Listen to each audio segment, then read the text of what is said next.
Hello, in this lecture we will discuss the experiments carried out by Faraday and Henry.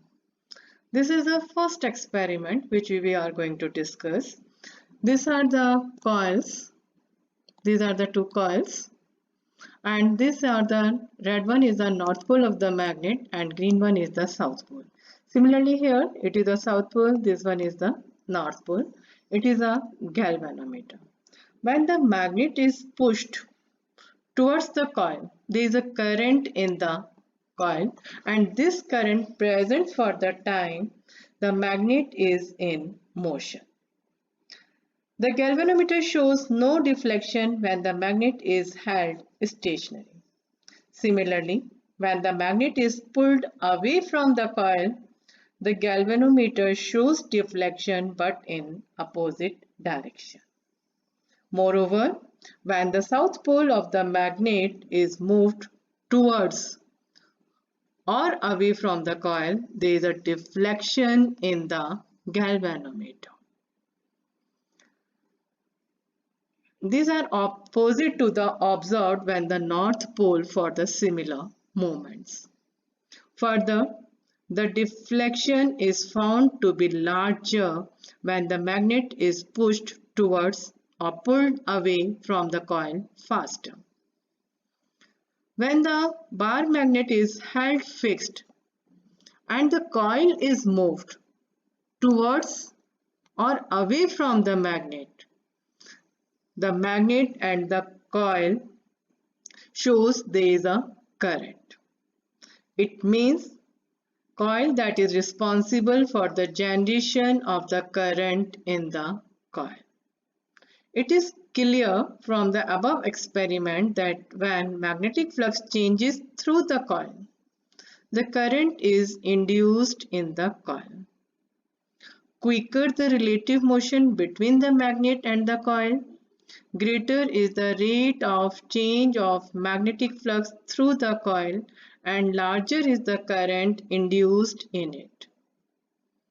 And it is the elementary idea of the electromagnetic induction.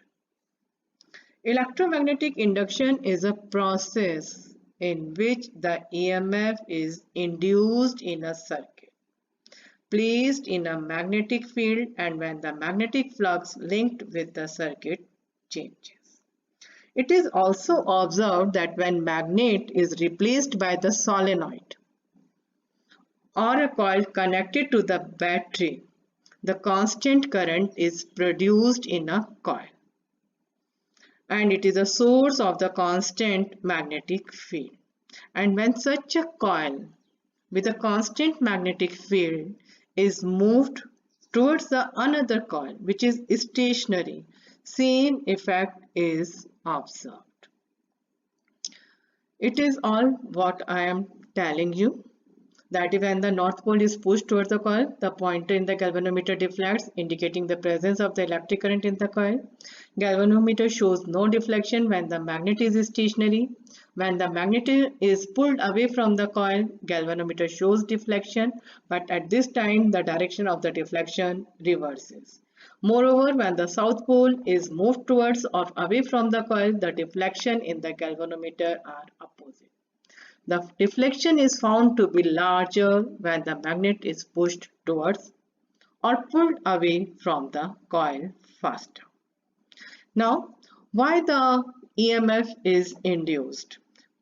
The reason when the magnetic flux linked with the coil changes relative to the positions of the coil and the magnet due to the magnetic lines of forces cutting at different angles at the same area of cross section of the coil.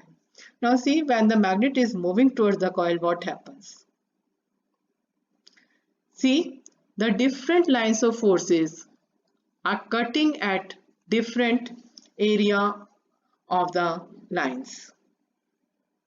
Now the second experiment which is performed by the Faraday, that in this experiment Faraday showed that the relative motion is not an absolute requirement.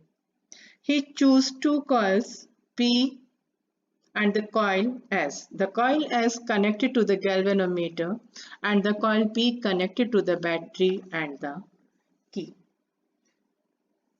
It is observed that the galvanometer shows momentary deflection when the tapping key K is pressed.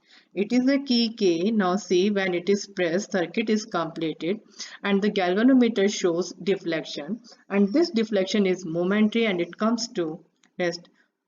Now see again, one more time, right? Now similarly, when the key is removed, again the galvanometer shows the deflection, but this time the deflection is in opposite direction. Now observe here. Key is removed, galvanometer shows deflection but in opposite direction. One more time. Key is removed, galvanometer shows deflection but in opposite direction. It is also observed that the deflection increases when an iron rod is inserted into the coils along their axis. On this basis, Faraday's laws of electromagnetic induction is based. So the first law, whenever there is a change in the magnetic flux linked with a circuit, EMF is induced, and this EMF lasts only so long as the magnetic flux is changing. If there is no change in the magnetic flux, there is no EMF in the circuit. Now the second law, the magnitude of the induced EMF is directly proportional to the rate of change of magnetic flux linked with the circuit. Say, if d phi is the change in flux in time dt, then in time dt, then EMF induced in the circuit is d phi by dt with a negative sign. See, if phi 2 is a final flux, phi 1 is initial flux. So the change in flux is phi 2 minus phi 1. And this flux changes in a time t. So EMF equals to phi 2 minus phi 1 upon t. Okay. What is the EMF? Rate of change of magnetic flux, which is written as d phi by dt and which is equal to phi 2 minus phi 1 upon t.